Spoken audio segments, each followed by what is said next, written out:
ጥምቀት ሰኞ ነው። የ2018 ጥምቀት ሰኞ ሆኗል። ስለዚህ ጥምቀት ጋዳ አለው። አዎ ልደትና ጥምቀት ጋዳ አላቸው።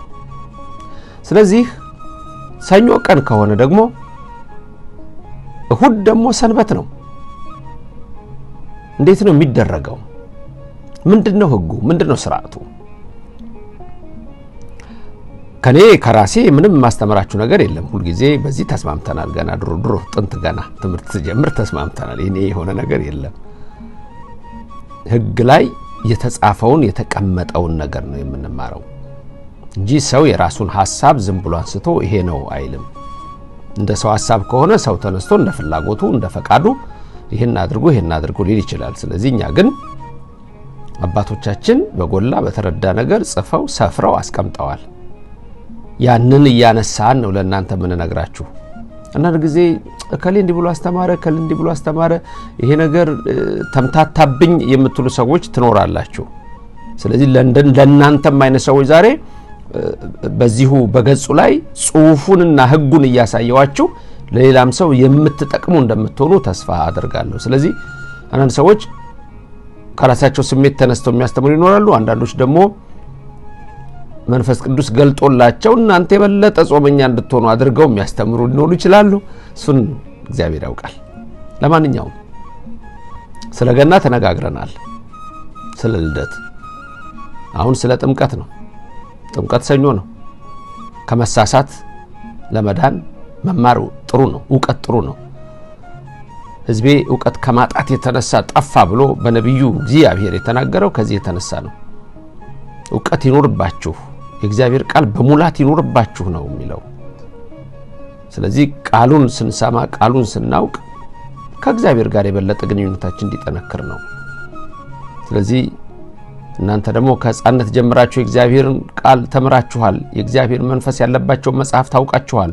ከማን እንደተማራችሁም ታውቃላችሁ ይላል ሐዋርያው ቅዱስ ጳውሎስ ልጁ ጢሞቴዎስን እንደመከረው። ይሄ ቃል ለእናንተም ነው። ይሄ ቃል ለእኛም ነው። ይሄ ቃል ለሁላችንም ነው። በመጀመሪያ ግን ምንድነው ገሃድ ማለት? ወይም ጋድ ሲባል ትሰማላችሁ። ምን ማለት ነው? ወይ ትርጉሙን ማወቅ ያስፈልጋል አይደል? ብዙዎቻችሁ ታውቁታላችሁ በእርግጠኝነት። በግዕዙ ገሃድ የሚለው ነው የሚስማማው። ገሃደ ነው። ገሃድ የሚለው ይስማማል። ጋድ የሚልም ቃል አለ እንጠቀመዋለን። ጋድ ነው የሚል ጋድ ወደ አማርኛው የሚያደላና ገሃድ አጠር ብሎ የሚመስልበትን ታያላችሁ። ግን ሁለቱም ትርጉም አለው። አንድ አይነት ትርጉም ነው የሚኖረው። ለምሳሌ ገሃድ ብለን ስንል ምን ማለት ነው ብሎ ሰው ቢጠይቅ ቢፈልግ ትርጉሙ በራሱ ጋድ የሚለውን ቃል የሚያመጣ አለ። የሚጋድ የሚል ገሃድ ማለት የሚጋድ ምን ማለት ነው ደግሞ? ያ የሚገልጥ። ስለዚህ ጋድ የምትለዋም ትክክለኛ ነች። አንዳንድ ሰው ድንገት ጋድ የሚል ነገር የለም ድንገት እንዳትሉ ብዬ ነው። ግዕዙ ገሃድ ነው፣ ገሃደ ነው፣ ከዛ ነው። ግሱ እንደዛ ነው። ስለዚህ የሚገልጥ፣ ተገላጭ፣ ተገላላጭ የሚል የአማርኛ ትርጉም ይኖረዋል። ስለዚህ ገሃድ ብለን ስንል ትርጉሙ ያንን የሚያሳይ ነው። ምንድነው? በግላጭ እንደማለት ሊሆን ይችላል። ለምሳሌ ገናን ረቡዕ ቀን አከበርን። ረቡዕ ቀን ገናን አክብረን የጾም ነው ማክሰኞ ቀን ነው። በግላጭ ነው የጾምናት ማክሰኞ። ማትጾመው ነው ማክሰኞ በግላጭ ጾምናት ብለን እናስባለን። እርግጥ ገና ከመሆኑ በፊት ያቺ ቀን ምንድነች? ጾም ነች። ግን ጋድ ብለን እንደገና ጨምረንባት ደርበናት ጾምን። ለምሳሌ ሁዳዴ ጾም ስንጾም ሰኞንም እንጾማለን፣ ማክሰኞንም እንጾማለን፣ ሐሙስን እንጾማለን አይደለም? ሮብና አርብንም እንጾማለን። ሰኞና ማክሰኞ ላይ ድርብ ላይ ኖራቸው ይችላል ያላቸውም አሉ ብዙዎቹ። ሮብና አርብ ግን እላው ላይ ጾመ ድህነትም አለው። ድርብርብ ሊሆን ይችላል።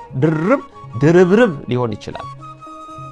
ስለዚህ በአንዱ ጾማችን ላይ የምናስበው ለምሳሌ ድርብርብ ስላችሁ የአብይ ጾም ራሱን አለ፣ ሁዳዴ ራሱ አለ፣ ጾመ ድህነት አለ፣ እንደገና ጾመ ዮዲትን ጾመ አስቴርን ሁሉ በዛ ላይ አስቦ የሚውል አለ። በነገራችን ላይ በተለያየ ጊዜ እርግጥ የሚያስቡ ሰዎች አሉ። ስለዚህ ድርብርብ የሆነ ነገርን ትመለከታላችሁ። ለማንኛውም ገሃድ የምንለው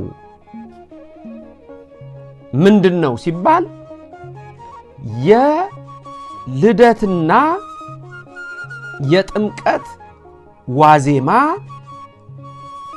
ጾም ማለት ነው። በግልጽ የሚጾም ማለት ነው። የገና በጾሙ ላይ አብረን ብያቸዋለሁ። የጥምቀት ሲሆን ግን ለምሳሌ ጥምቀት ሮብ ቀን ሲሆን ማክሰኞ ጾም አይደለም።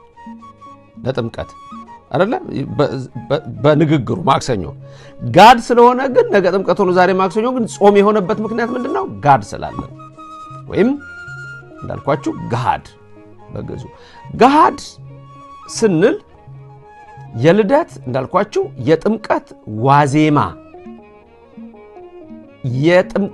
የገናና የጥምቀት ዋዜማ እንደ ሮብና አርብ ሲጾም ገሃድ የሚል ስያሜ ይኖረዋል። ስለዚህ የቃሉ ትርጉም ገሃድ ብለን ስንል በግልጥ የሚል ነው። የሚጋድ ስንል እሱ ቅድም እንዳልኳችሁ የአማርኛውን ይዞ ከግዕዙም ጋር ተስማምቶ የመጣ ነው። ለምሳሌ በግዕዙ አጋሃደ የሚል ግስ አለ። ከገሃድ ጋር ተመሳሳይ አጋሃደ። ይሄ አጋሃደ የሚለው ቃል ምንድነው? በሶስተኛ መደብ እንደዚህ ነው። ነገር ይከብዳችሁናል። የሶስተኛ መደብ ነጠላ ቁጥር ጾታ ወንድ ግስ በሱ ነው የሚነሳው። ሂ የምንለው የእንግሊዘኛው እኛ ውእቱ የምንለው ውእቱ አጋሃደ ነው። አሁን አጋሃደ ማለት ውእቱ አጋሃደ እሱ ገለጠ ማለት ነው። አጋሃደ ማለት ገለጠ፣ አስገለጠ፣ አሳየ፣ ነገረ የሚሉ ሁሉ ትርጉሞች ሊኖሩት ይችላሉ። ከዛ ውስጥ ግን አሁን የፈለኩት ጋድ የሚለውም አብራችሁ እንድታውስ ስለፈለኩ አጋሃደ ማለት አጋደ ማለት ነው። አጋሃደ የሚለው አጋደ ማለት ይሆናል። ስለዚህ ጋድ ስንል ጋድ የሚለው ከዚህ ጋር የተያያዘ ነው። ይሄ ኢቲሞሎጂካሉን ነው አሁን ያየነው። የቃሉን አመጣጥ ስርወ ቃሉን አመጣጡን ያየነው። ይሄ መልካም። አሁን ቀጥሎ ልደትና ጥምቀት ሲሆን ዋዜማው መጾም እንዳለበት የሚነግረን በአብዛኛው ፍትሐ ነገሥት ብዙ ጊዜ ሲነገር ብዙ መምህራን ሊቃውንት ሲያነሱ ሰምታችኋል። 15 ነው።